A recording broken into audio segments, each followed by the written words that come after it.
seems these shelves are made of pretty light material, so they're a bit wobbly. You can see there. And I mean, this is from the shelf. There you go. Nice and wobbly. No, can't have that. So, need to put some sort of bench top up here. Yeah, I could go ahead and put a 1/4 inch steel plate right across. No, I'm not doing that. Or, could just go for trust the old MDF. Right there is, well, there's two pieces, but it used to be one sheet, full sheet of MDF, 2400 by 1200, or 8 foot by 4 foot, in the old scale. It's been cut in half, obviously.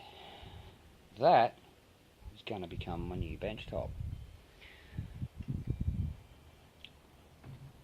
24 2 metres. Maths doesn't work here, so need to cut it down. That's going to be fun in itself because I don't have a drop saw, I don't have a table saw, I have a circular saw or a handsaw. So the first thing we need to do is figure out how to cut it so that it sits in around here. Shouldn't be too hard. Okay, so the first thing we need is some sort of template so we know what to cut. So just got to scrap bit of ply. You can use cardboard, that's probably easier. Line that up with the back edge, and then use Sharpie to mark the front edge.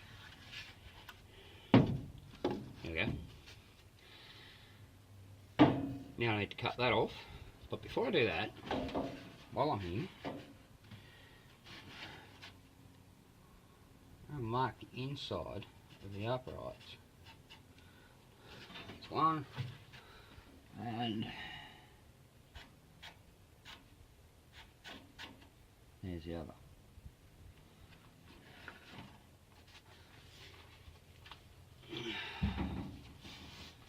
Now, I need to cut that off there, and then I need to cut into these so I know how far to cut these out. And now I'm going to measure from here to the outside of the upright, and that'll tell me how deep I need to cut it.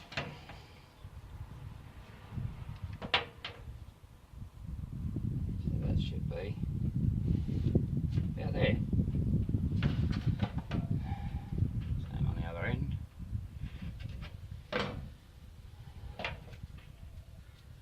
I'll cut them out and try it. And if it's not enough, well, we'll just keep cutting it back until it is right. And here's a tip of the week. This is 3mm thick, and there's 3 layers of timber there. That's what they call a ply. Don't bother getting a saw out for this. You want a really straight cut. I mean, yeah, if you're going to do 150,000 metres, yeah, fine, get a saw. But just cutting small areas like this, sharp knife, square across there, score it, and again, and again, and as many times as you want, and eventually you'll actually use that and you'll cut through. So what I'm going to do is I'm just going to mark it at each end.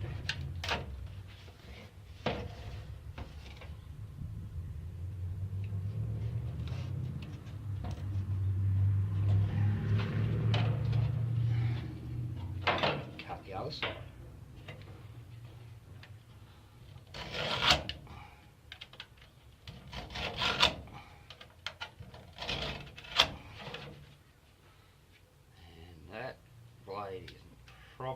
sharpest. Yeah, no. But that's how easy that is. Alright, let's get on with cutting these corners out. Same concept. Just use your sharp knife, cut them.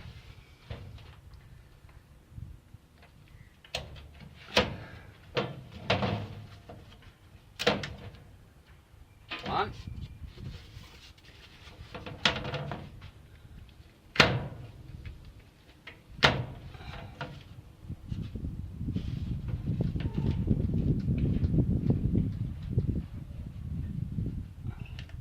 That's cut.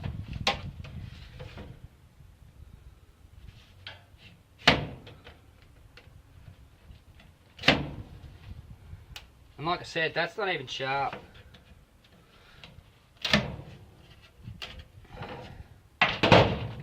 Alright, see how that works.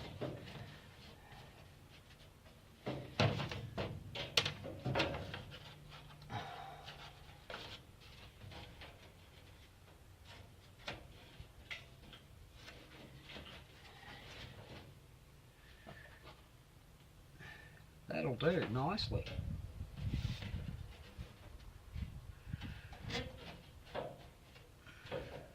Now I need to transfer that shape onto my MDF. Shouldn't be too hard.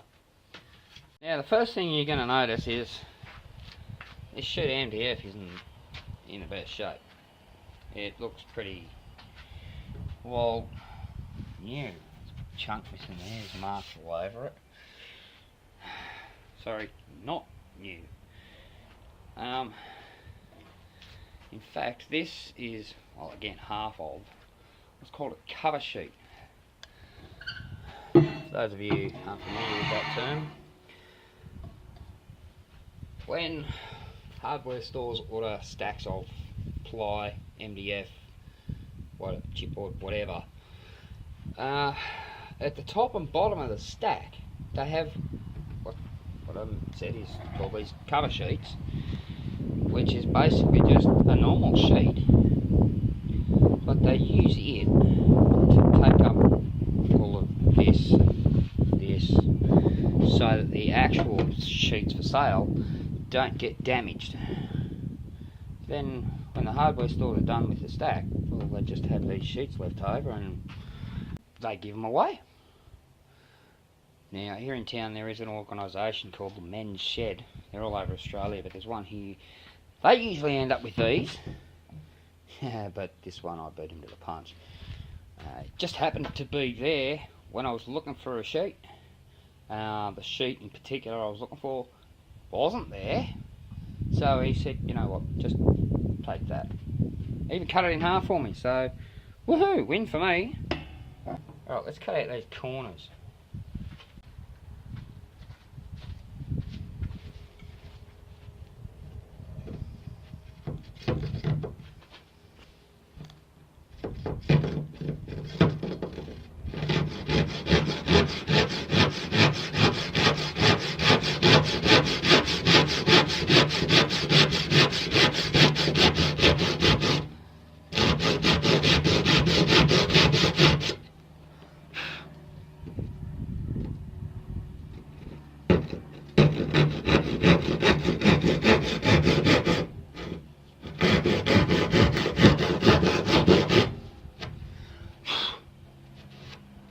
One there.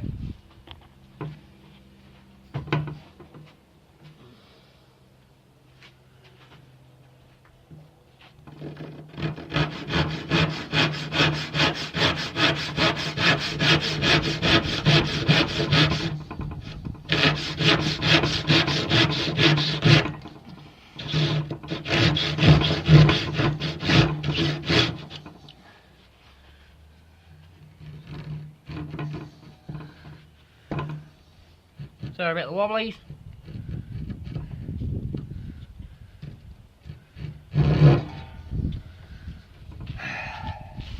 That Randy. Sorry.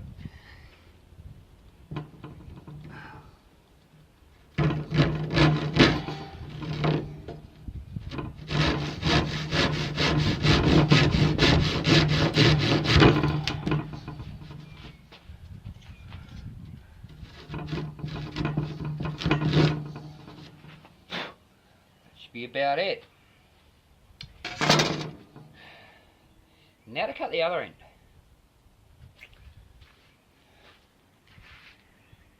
The length, cutting the other end is not going to be as easy as that was, because the first thing I need to do is get a measurement from here to here, all the way along there. Then use that mark as the length, then make the cutouts, the checkouts.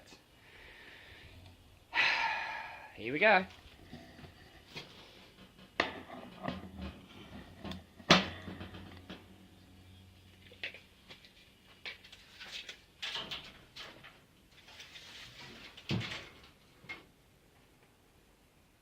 It's exactly 1900.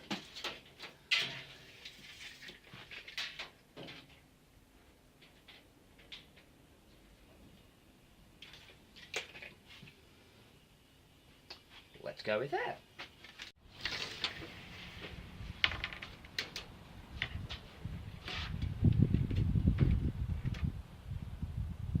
There's 1900.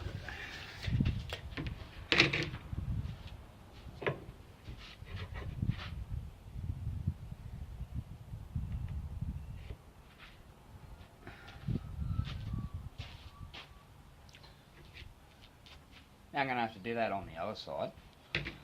But also, what I need to do... No, give me a second. Yep.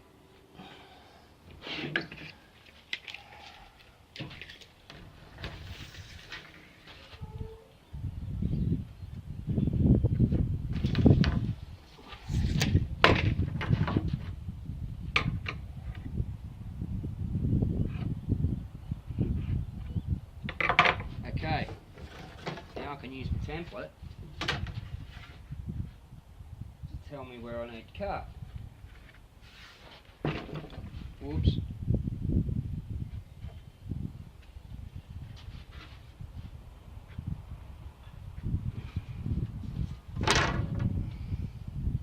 Get a straight edge. Here we go.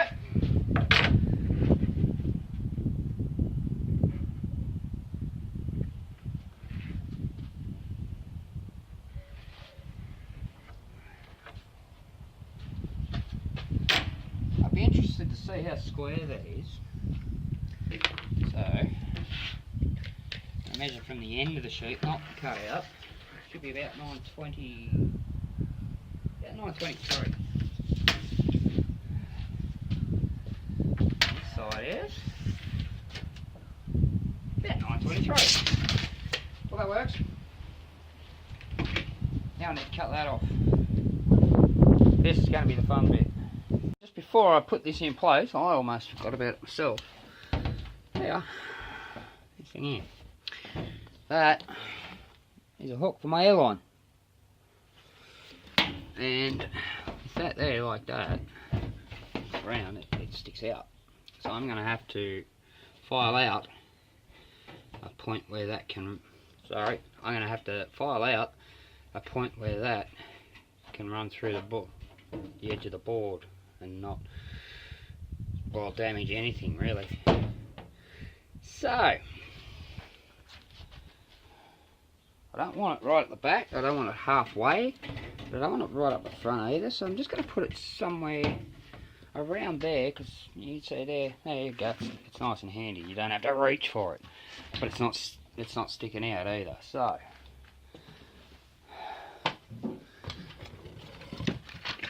tape measure, fall over everything. That's okay, I'm good. I'll try to do this one-handed. That sits about 175 in from the edge. Yeah, it's a nice round figure, 175, that works. Let's get the saw back out, because we're going to start with that. I'm going to finish with that round file.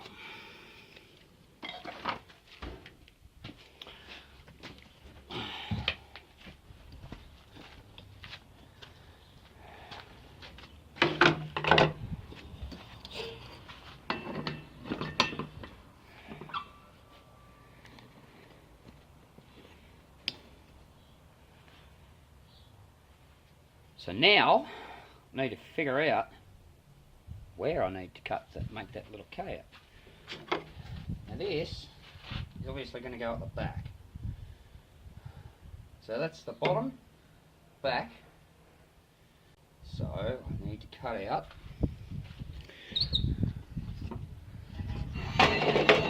right there. Get the camera resorted.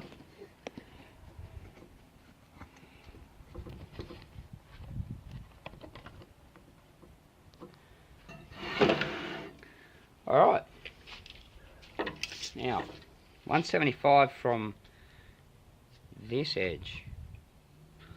Wait, let me double check that.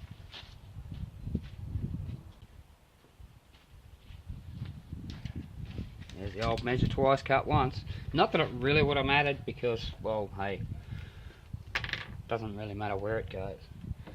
So 175 is there. And it's about 5mm wide.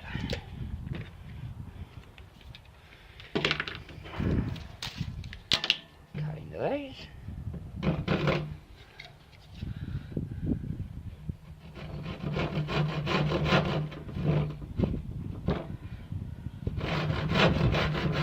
Camera there.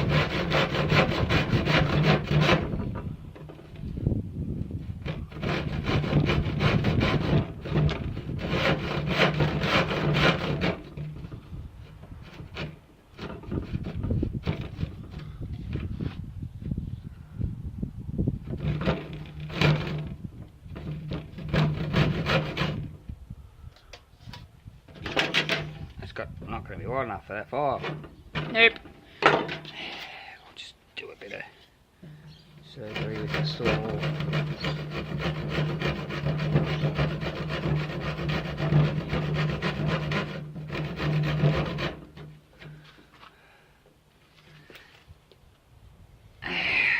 That ought to do it.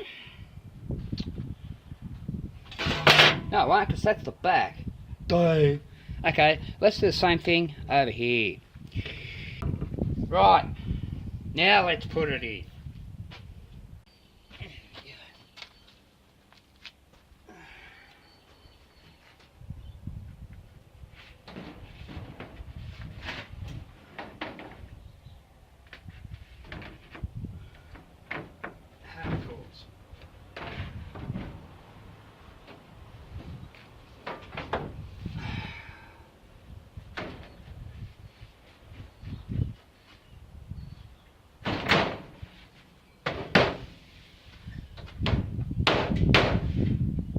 Not quite.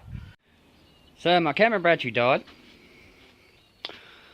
So while I was waiting for that to charge a bit, what I'd done is went around and marked all the corners so that I had some sort of gauge to tell me how much I needed to take out of each corner. And I just got the rasp and just took a little bit out of each corner. And yep, this bit's a bit longer. So I fed this end in first, and well, it didn't drop in. It is rather tight. It's very tight fit, which is great. Nothing's going to move. And look at this. Drill's a lot more stable now. I'm giving that the beans. It's actually lifting up off the bench, but it stabilises really quickly. Nice solid surface. That's what I was after. What I'm going to do, well, next, not right now, is I can use that sheet there. This one I did have to pay for, unfortunately.